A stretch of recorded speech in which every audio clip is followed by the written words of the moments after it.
Dice la palabra del Señor, segunda de Corintios, capítulo 4, versículo 7.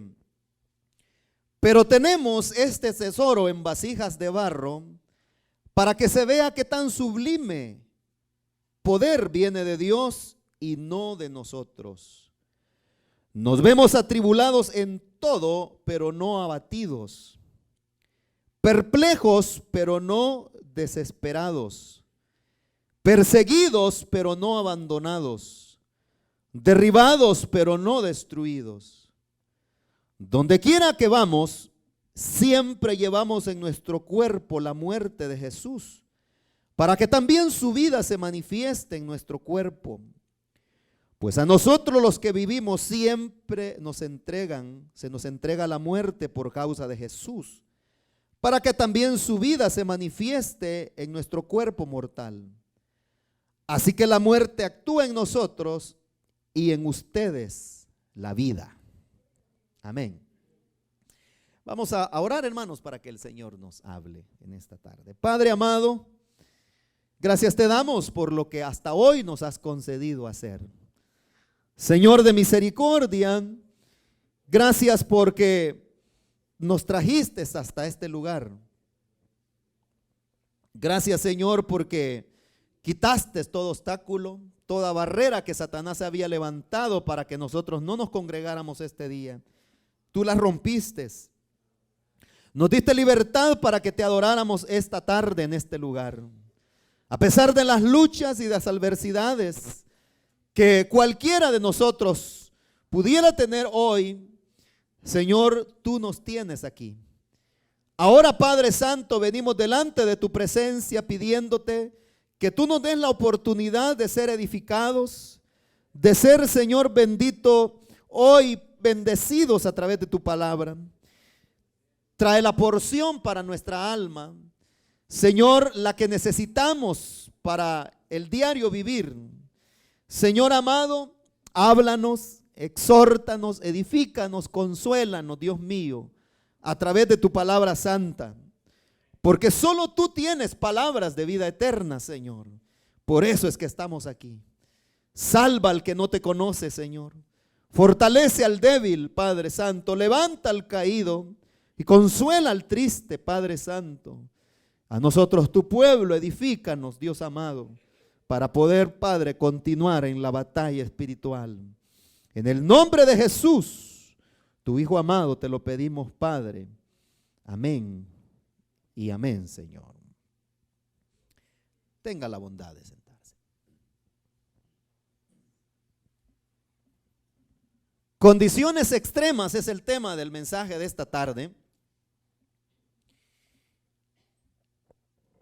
Hermanos, la luz del Evangelio es un tesoro que no todos, no muchos poseen en este mundo. Pablo dice que es un tesoro el que hemos recibido del Señor Jesús, los que hemos creído en Cristo. No sé si usted sabía que el testimonio del Evangelio, la salvación en Cristo Jesús, no sé si usted lo ha visto o cree o se ha dado cuenta que es un tesoro que el Señor le ha dado. No sabían, ¿verdad? Pues el silencio lo dice todo. Hermanos, eso es lo que Pablo dice aquí, que el tesoro o el Evangelio del Señor Jesús, el mensaje del Evangelio que hemos recibido y que vive en nosotros, es un tesoro que el Señor ha depositado en nosotros. Una persona, hermanos, que no sabe el valor de algo que ha recibido, como una herencia, cualquier cosa, son personas que muchas veces despilfarran todo lo que les han dejado porque a ellos no les costó.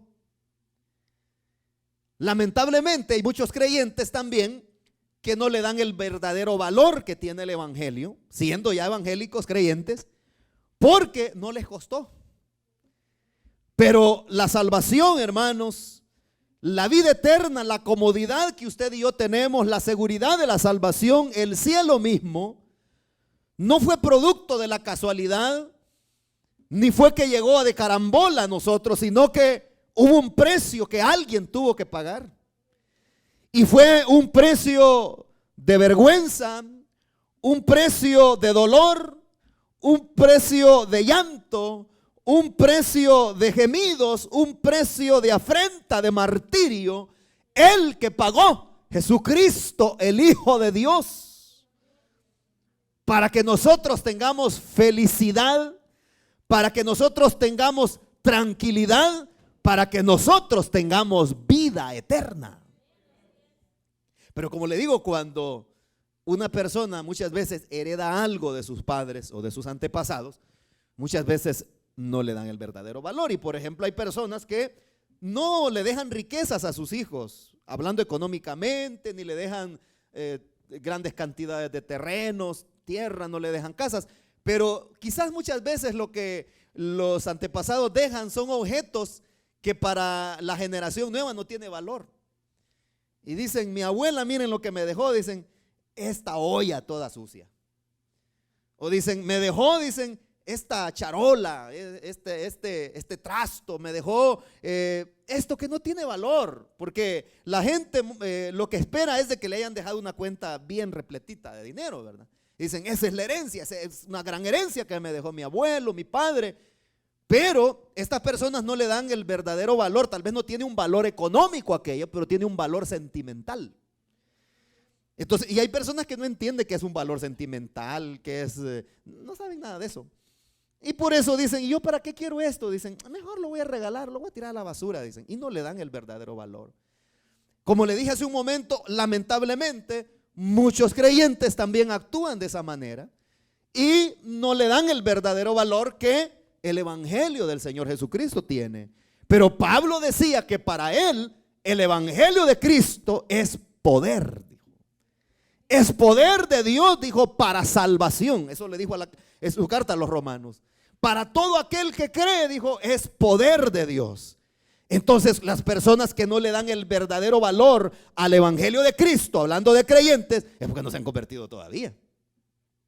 Porque dice que para todo aquel que cree, el evangelio del Señor es poder, dice Pablo. Y no solamente para el judío, dice, sino también para los gentiles. Cualquiera que en cualquier lugar invoque el nombre del Señor Jesucristo es salvo, será salvo.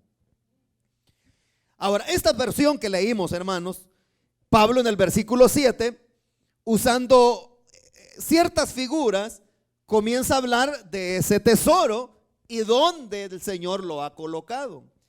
Y es que Dios, hermanos, siempre hace cosas y ha hecho a lo largo de la historia cosas descabelladas a vista de los seres humanos. Porque el ser humano se cree muy sabio, se cree muy inteligente, muy cuerdo, y las cosas que Dios hace, siempre el ser humano las ve como descabelladas y ridículas. Entonces, por eso es que Pablo también, aquí escribiéndole a los Corintios también, les dice que la predicación del evangelio es locura, les dice, para el mundo. Es locura para los que se pierden. Pero así quiso el Señor, dice, en su santo designio, dice, usar la locura de la predicación para salvar al mundo. Ahora Pablo dice aquí, en el versículo 7, tenemos, dice, este tesoro en vasijas de barro, dice. En el antiguo tiempo, hermanos, no habían los utensilios, digamos así, que hoy tanto abundan, ¿verdad? Ya casi los utensilios de barro casi ya no se usan, sobre todo en las grandes ciudades. Quizás en algunos pueblos todavía de muchas naciones, sobre todo en áreas rurales, se usan todavía implementos de barro, hechos de barro para la cocina o para retener líquidos como agua. Pero en la época antigua eso era común, el poder aún cocinar en sartenes, en ollas hechas de barro, el poder mantener agua en vasijas de barro. Pero no solamente eso, sino que en la época antigua se conservaban ciertas cosas que para la gente de esa época eran como un tesoro, y una de esas cosas era el aceite. El aceite de oliva, por supuesto, ¿verdad? Entonces, en el pueblo de Israel, el mantener el aceite, bueno, Ikea tenía un gran valor, y hasta hoy en día, si usted va a comprar una botellita de aceite de oliva, le va a costar un buen dinero. Entonces, vale más que el normal, ¿verdad?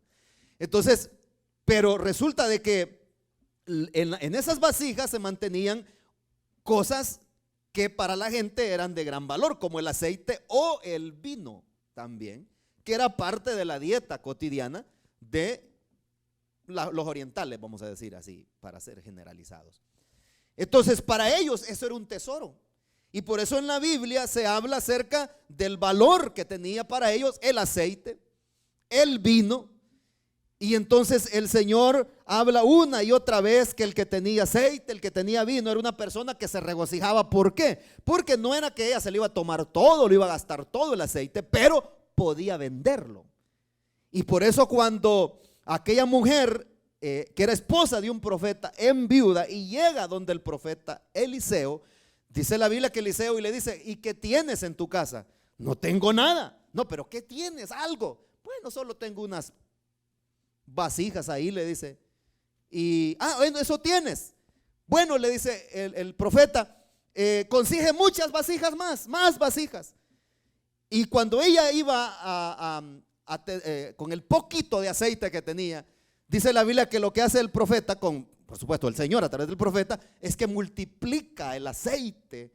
Y mientras ella iba poniendo más vasijas, iba llenándose desde ahí. Separó la llenada de aceite hasta que ella se quedó sin conseguir más vasijas.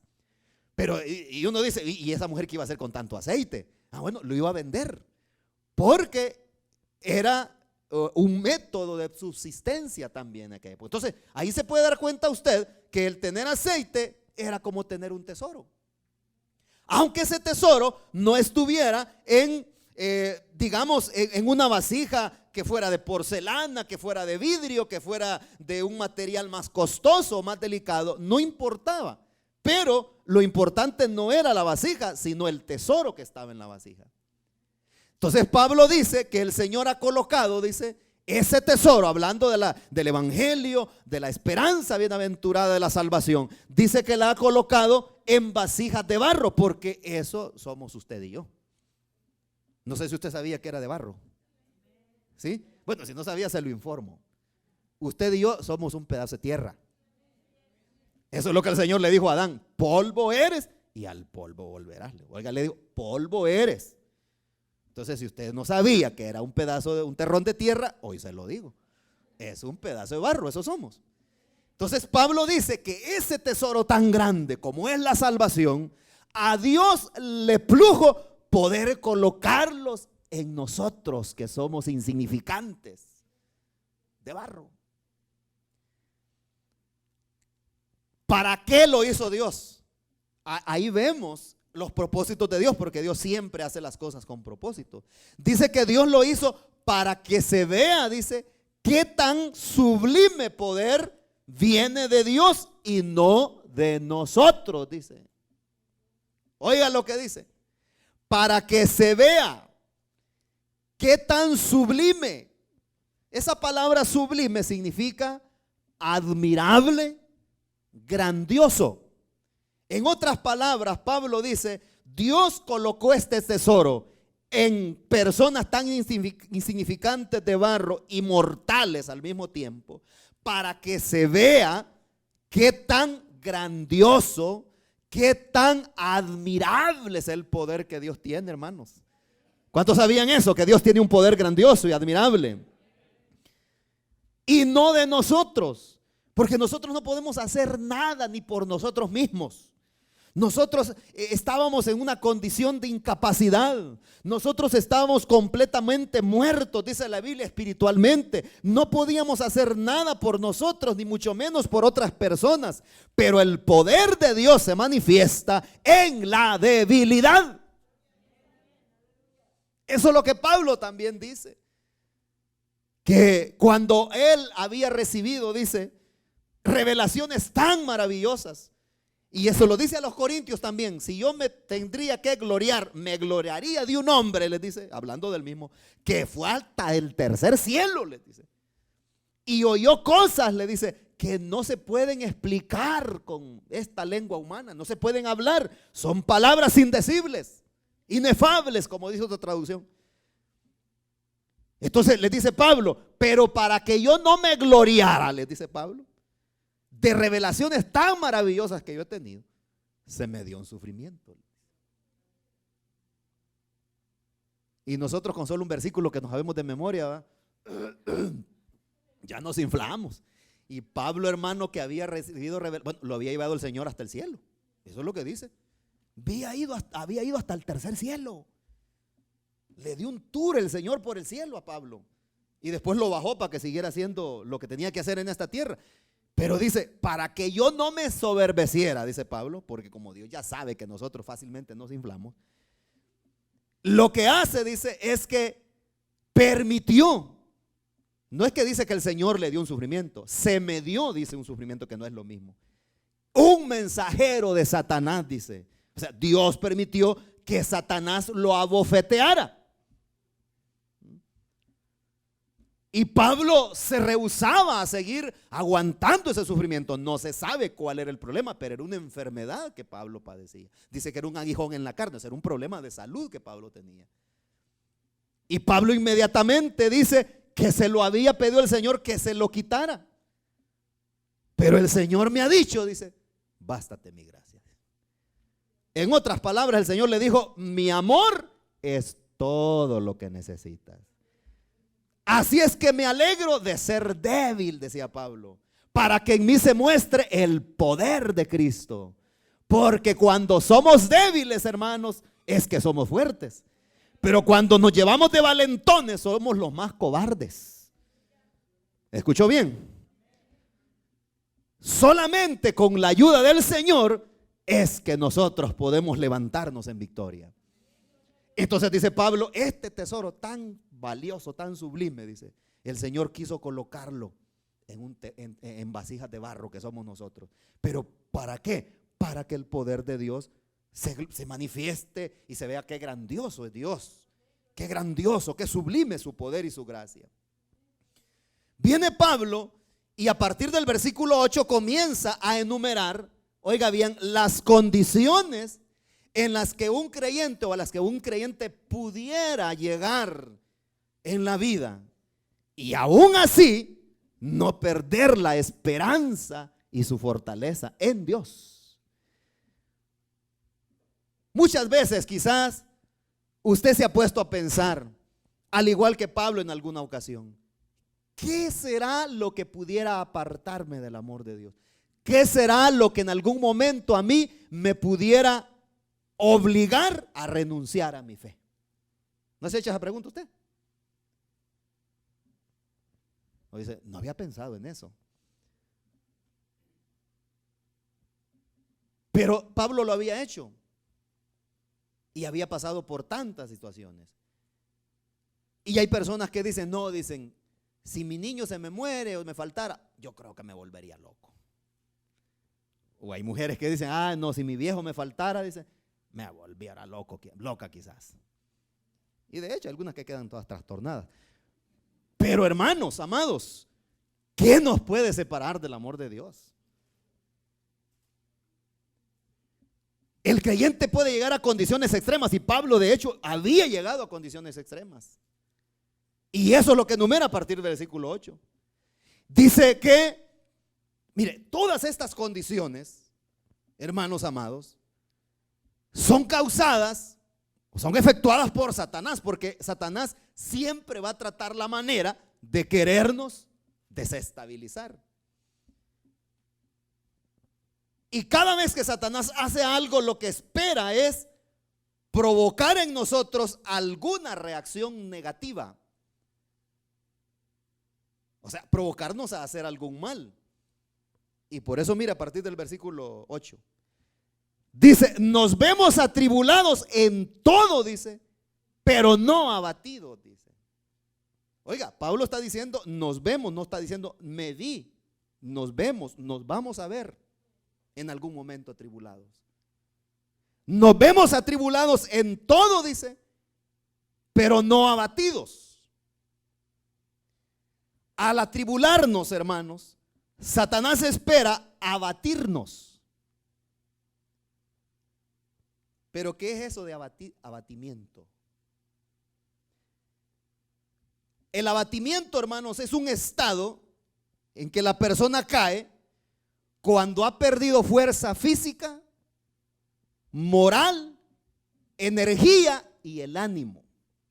Cuando una persona está abatida es porque ha perdido la persona fuerza, no solamente espiritual, fuerza física, fuerza espiritual también, pero la fuerza moral. Ha perdido la energía y el ánimo. La persona completamente desanimada. Es una persona que ha perdido todo deseo y toda fuerza. Esa persona está abatida. Entonces, cuando Satanás nos atribula o busca atribularnos, lo que quiere es llevarnos hasta ese punto, al punto del abatimiento, para que perdamos nosotros la fuerza.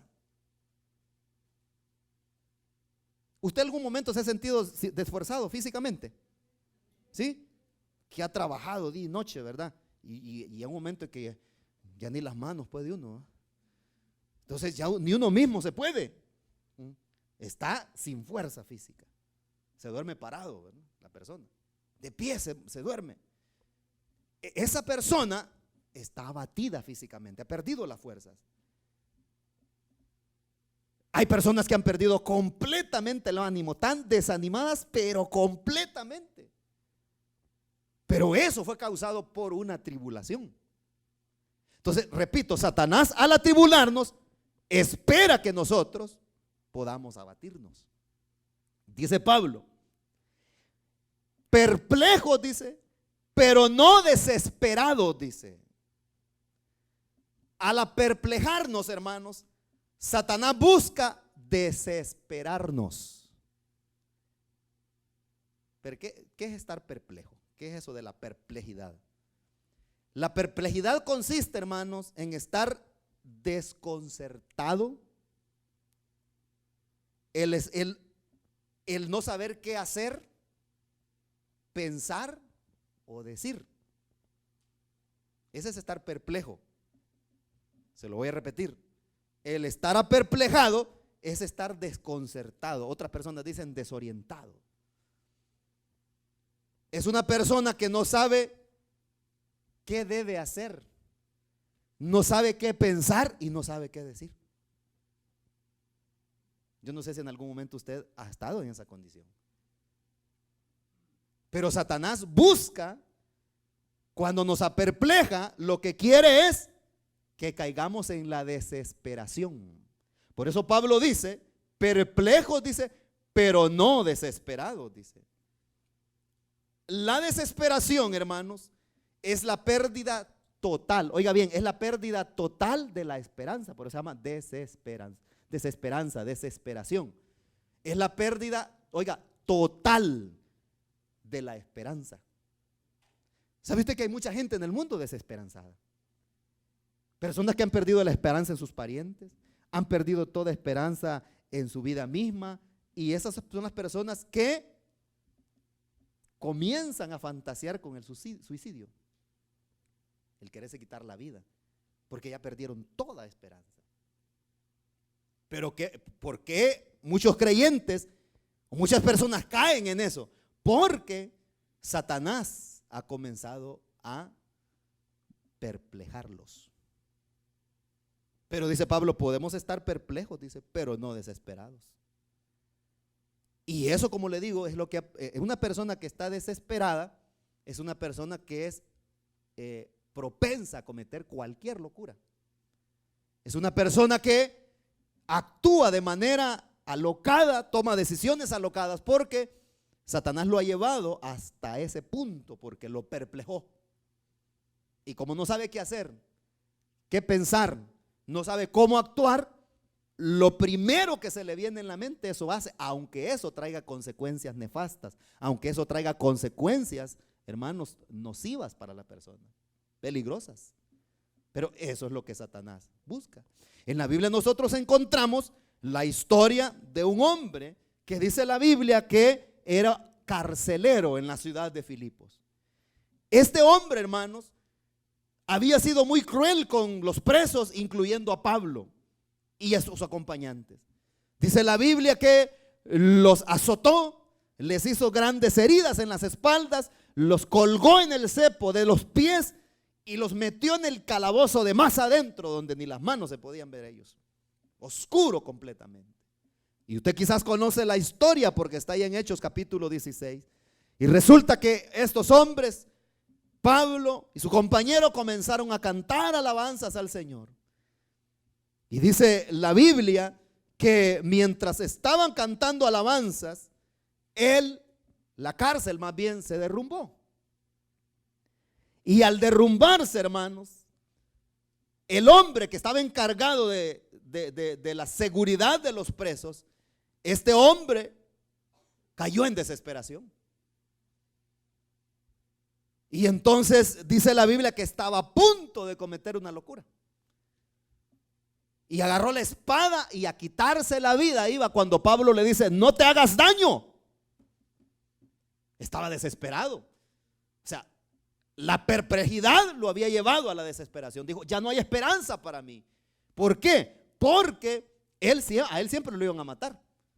Los emperadores romanos eran tan crueles, hermanos, que si una persona que estaba al cuidado de un prisionero lo dejaba escapar, esa persona moría. Y por eso las personas que estaban custodiando a Pedro, los soldados que estaban custodiando a Pedro, y el ángel del Señor lo llega y lo saca milagrosamente, esos se murieron, a esos los mataron, porque no supieron cuidar al prisionero. Este hombre sabía que lo iban a matar, y lo iban a matar de la manera más cruel, quizás lo iban a torturar. Dijo él: en lugar que me estén matando por poquito, mejor me mato yo solo. Y estaba tan desesperado, y cuando Pablo lo ve, le dice: no te hagas daño. Y le dice él: ¿qué debo hacer para ser salvo? Le dijo él. Esa tiene doble aplicación, esa pregunta desesperada que este hombre hace. ¿Qué debo hacer para que no me maten? Pero ¿qué debo hacer también para poder encontrar tranquilidad para mi alma? ¿Y sabe lo que el apóstol le dice? Cree en el Señor Jesucristo y serás salvo tú y toda tu casa, le dijo.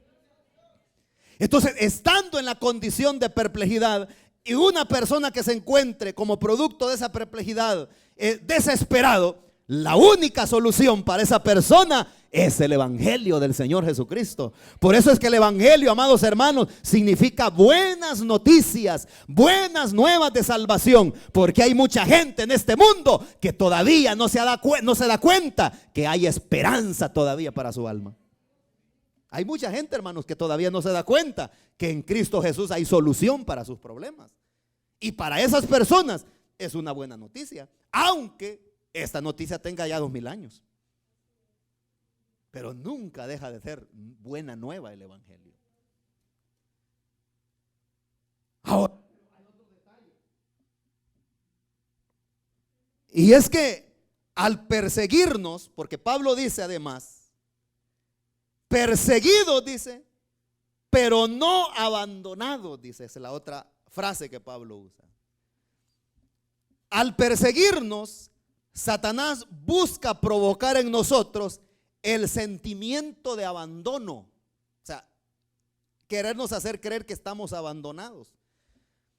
Por más de 300 años, hermanos, la iglesia fue perseguida en esta tierra. Y la persecución comienza con el martirio de Esteban, uno de los primeros diáconos, el primer mártir de la iglesia.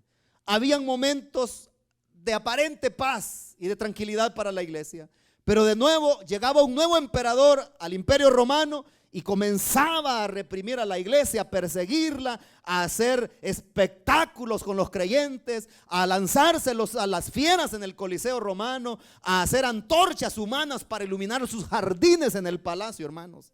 Algo pero tan denigrante que hacían los emperadores. Y el motivo por el cual Satanás hacía eso, hermanos, es porque estaba persiguiendo a los creyentes para que ellos sintieran un sentimiento, valga la redundancia, de abandono, que estaban abandonados. Cuando Satanás persigue, repito, lo que busca es provocar en el creyente un sentimiento de abandono, que Dios lo ha dejado, que Dios no tiene cuidado. Porque es cierto, hermano, nosotros predicamos y creemos que el Señor es todopoderoso. ¿O no, hermano? Que es todopoderoso, que Él tiene poder para sobreguardarnos, que Él tiene poder para hacer cuantas cosas sean necesarias para guardar nuestra vida, pero no siempre lo hace. Y eso es lo que muchos creyentes no entienden. No siempre lo hacen. Es como el hecho de sanar a una persona. Hay personas que creen que Dios tiene que sanarlos y que tiene que sanarlos, pero es que Dios es soberano. Si Él quiere lo hace, si Él no lo hace, si Él no quiere no lo hace. Y si Él quiere se lo lleva a su presencia de una vez. ¿Y qué pues? Si Él es Dios. Pero hay personas que pasan enojadas con Dios porque Dios no hizo lo que ellos querían que Dios hiciera. Pero resulta de que Satanás es lo que busca provocar. Y susurra al oído del creyente muchas veces a través de unas segundas o terceras personas y diciéndole, bueno, ¿y que a poco no tú eres el creyente pues? Y no que Dios te guarda, y no que Dios te cuida pues, y no que aquellos que Dios han creído en Dios, Él los protege, que no Él les provee pues, y que acaso Dios no es todopoderoso. ¿Y dónde está tu Dios? Como le decían a David. Todos los días me dicen, ¿dónde está tu Dios? Porque veían a David en situaciones difíciles. Lo veían huyendo de Saúl, que casi lo capturaba, casi lo arrestaba. Todo el ejército y la guardia real persiguiendo a David por las montañas y por los desiertos. Y la gente le decía a David, bueno, ¿y dónde está tu Dios? Porque Él no te guarda, porque Él no te salva de la mano de Saúl. Y David decía, mi Dios está en el cielo, decía. Todo lo que Él ha querido, ha hecho, decía. Él aceptaba que aún las cosas que él estaba viviendo eran producto del plan de Dios para su vida. Y eso es lo que muchos creyentes hoy no entienden. Que todo lo que han venido pasando y lo que van pasando es el plan de Dios para su vida. Y siguen martirizándose y siguen amargándose la vida, pero nunca le dicen al Señor, amén, que se haga tu voluntad, Señor. No lo hacen. Mire, si el mismo Señor Jesucristo le dijo al Padre, que no sea como yo quiera, es como tú quieras hacerlo. Y ahí venció Él, cuando rindió su voluntad al Padre. Entonces dice Pablo acá, que podemos estar perseguidos, pero no abandonados, dice. Oiga, hermanos, es que hay una promesa del Señor desde el Antiguo Testamento. El Señor no dijo que no íbamos a tener dificultades, que no íbamos a ser perseguidos. No, el Señor dijo que íbamos a ser perseguidos, que íbamos a ser despreciados, que íbamos a ser vituperados, que íbamos a ser insultados, que íbamos a estar en dificultades. Pero el Señor también dio una promesa y dijo, pero nunca te abandonaré y nunca te dejaré, dice el Señor. Y aunque parezca que el Señor no está en el asunto, Él está presente y tiene un propósito, hermanos. Pero cuán difícil es aceptar esa realidad, ¿verdad? Pero hermanos, Él no puede mentir. El hecho que estemos pasando momentos difíciles no quiere decir que el Señor ya se fue. No quiere decir que el Señor está en otro lado. No, es que Él no se va. Oiga lo que dice, nunca te dejaré. Está en varias partes de la escritura, pero puede buscarlo en Hebreos capítulo 13, versículo 5. Dice, nunca te dejaré. Esas palabras se las dijo el Señor también a Josué. Le dijo, nunca te dejaré ni te abandonaré. Siempre yo estaré contigo. Y yo le pregunto, ¿no tuvo dificultades Josué en su vida? Claro que las tuvo. Pero él sabía que el Señor ahí estaba. Y que todo lo que él vivía, lo vivía porque Dios tenía un propósito para con su vida. Pero dice Pablo aún más. Dice, derribados, dice, pero no destruidos, dice. Al derribarnos Satanás, hermanos, nos quiere hacer creer que estamos acabados, que estamos destruidos y que estamos muertos. ¿Me escuchó bien? Al derribarnos Satanás, porque dice, no, hermanos, los creyentes nunca nos derribaremos, nunca nos caeremos, los creyentes nunca tendremos dificultades. ¿Quién le dijo a usted eso? ¿Acaso usted es Superman o ha creído en un super evangelio? En la palabra de Dios dice que vamos a tener dificultades. Y es probable que en algún momento tropecemos y caigamos. Y usted dice, ¿cómo? Sí, es probable que no una vez, más de una vez tropecemos y caigamos. Pero por eso dice Pablo aquí, que podemos estar derribados, dice. ¿Y qué significa derribar, hermanos? Dígame usted, ¿ya ha visto un árbol derribado usted? ¿Sí? En el suelo, hermanos, tendido el árbol ahí, en el suelo. No puede estar más abajo porque ya está abajo. Dice Pablo, podemos estar derribados, dice, pero eso sí, no destruidos.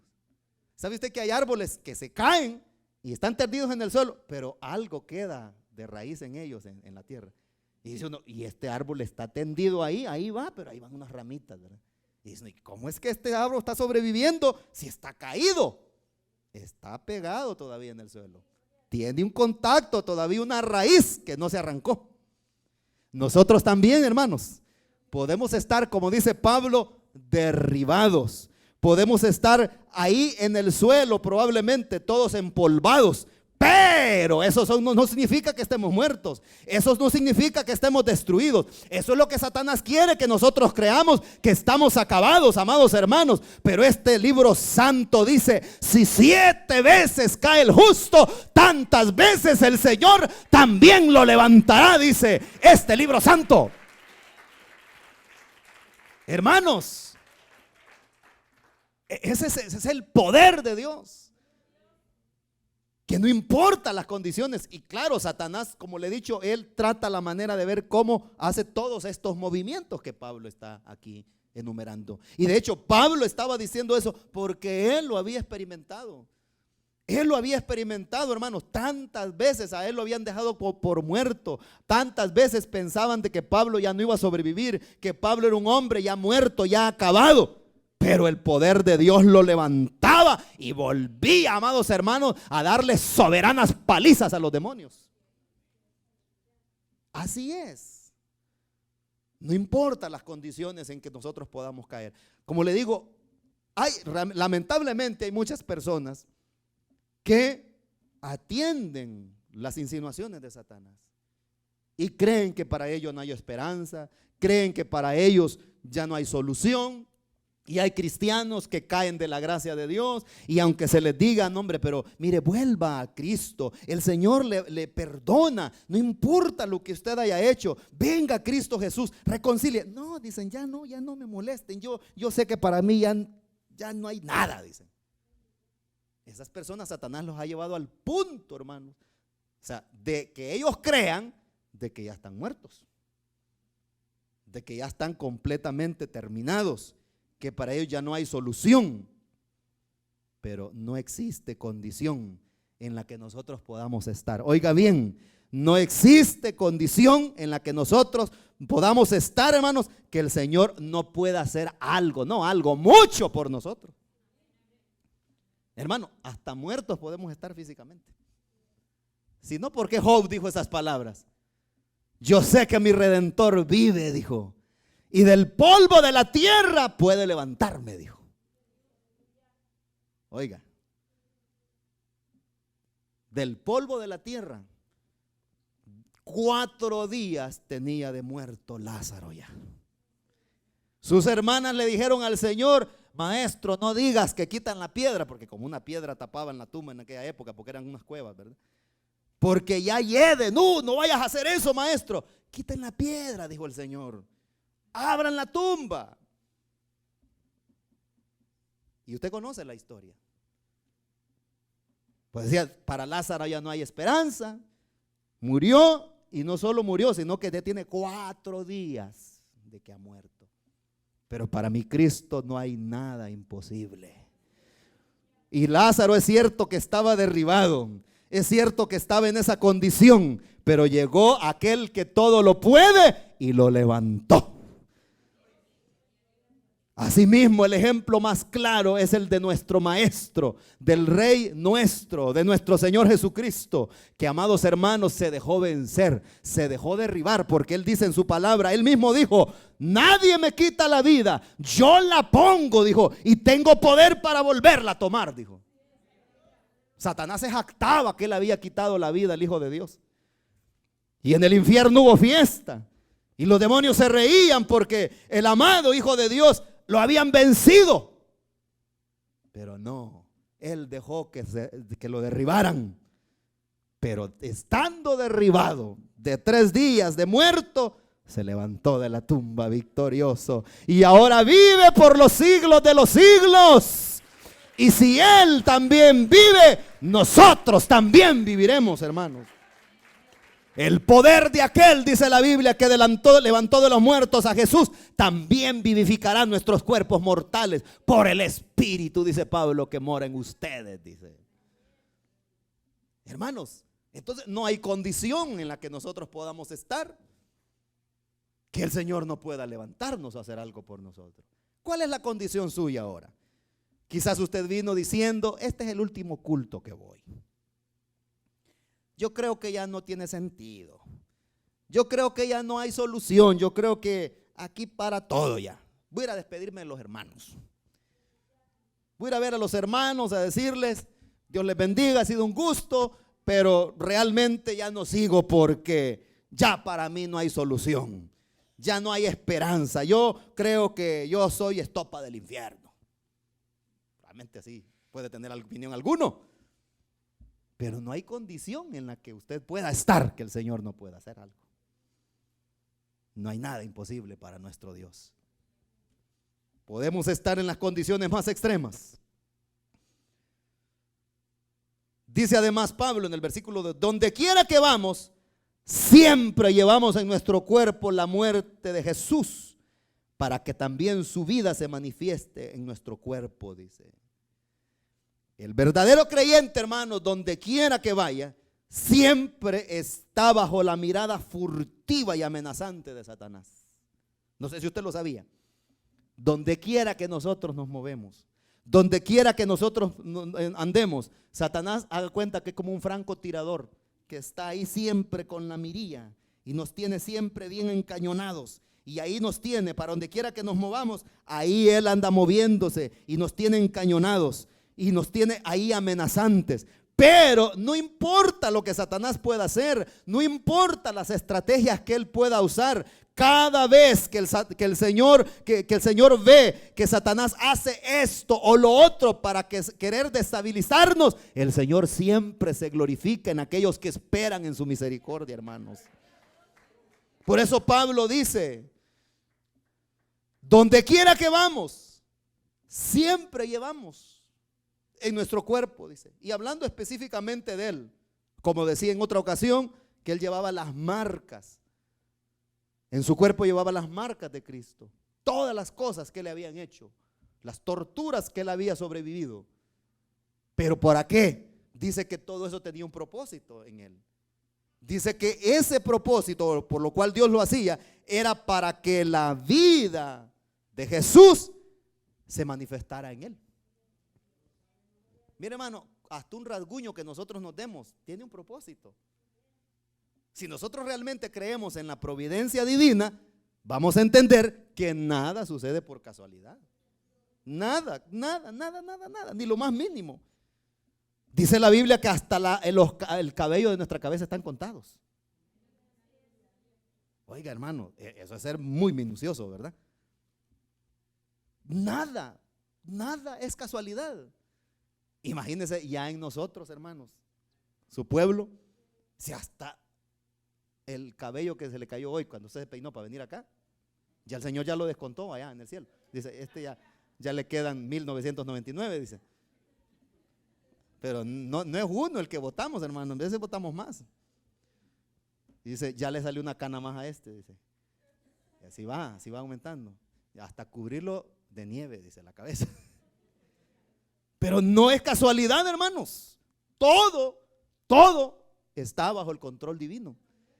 Y cualquier cosa que pueda pasar en nuestra vida Es Dios el que lo está desarrollando. La vida de Dios se está manifestando. Y dice, pues a nosotros los que vivimos, siempre se nos entrega la muerte por causa de Jesús. Eran las condiciones que vivía la iglesia en aquella época, porque solo a los que están vivos, Satanás busca matarlos. Es obvio. A los que estamos vivos, dice, siempre, dice Pablo, se nos entrega la muerte. Pero es por causa de Jesús. Hay siempre una amenaza de parte del enemigo. Pero no importa, como le he dicho, las estrategias que Satanás pueda usar, no importa las condiciones en que podamos estar, no importa las condiciones en que podamos caer, porque tal vez usted dice, no, yo estoy bien ahorita, no hay ningún problema, estoy en bonanza, estoy en condición, nunca antes había estado tan bien como hoy. Gloria a Dios por eso, y nos alegramos. Pero cuando vengan situaciones difíciles a su vida, no se eche para atrás. No comience a querer claudicar, a querer renunciar, a querer apartarse. Porque como ya he dicho en otras ocasiones, hay personas que solo cuando todas las cosas les van bien, es que están bien con Dios y sonríen. La vida les sonríe y ellos también sonríen. Una sonrisa de oreja a oreja. Pero cuando la vida les ve con el ceño fruncido y Satanás les aparece con las garras y con los colmillos al descubierto, es que comienzan a querer echar para atrás. Pero no importa, hermanos, el Señor nos ha dicho en su palabra que no temamos. Dice, no teman, manada pequeña. Dice, no tengan miedo, porque hay un poderoso gigante que va con nosotros. Y no importa qué tan grande o cuán grande sea el alarde que haga Satanás, él no puede con nosotros, porque hay alguien que nos protege. Hay alguien que siempre está bajo el cuidado nuestro, y ese es el Señor Jesucristo, que ha dicho en su palabra que nunca nos dejará, que nunca nos abandonará, que nunca, amados hermanos, nos dejará de lado. Nunca. Así que no se sienta abandonada, hermana, hermano, no se sienta abandonado usted. Hermanos, nos pueden abandonar. Cualquier persona nos puede abandonar. En una de sus alabanzas, Martín Lutero, Castillo Fuerte se llama, es el nombre del Señor, decía, que se lleven la casa, decía, que se lleven todo. De Dios el reino queda, decía. Todo. Se pueden llevar todo. Que Satanás destruya todo. Y es que Satanás hasta puede, hermanos, por permiso divino, hasta quitarnos la vida. No sé si usted sabía eso, pero sí. ¿Y a cuántos creyentes no mató en la época antigua? Pues en la época de la persecución. Claro, con permiso de Dios. Pero no importa. De Dios el reino queda. Él sigue siendo Dios. Con nosotros o sin nosotros, Él sigue siendo Dios.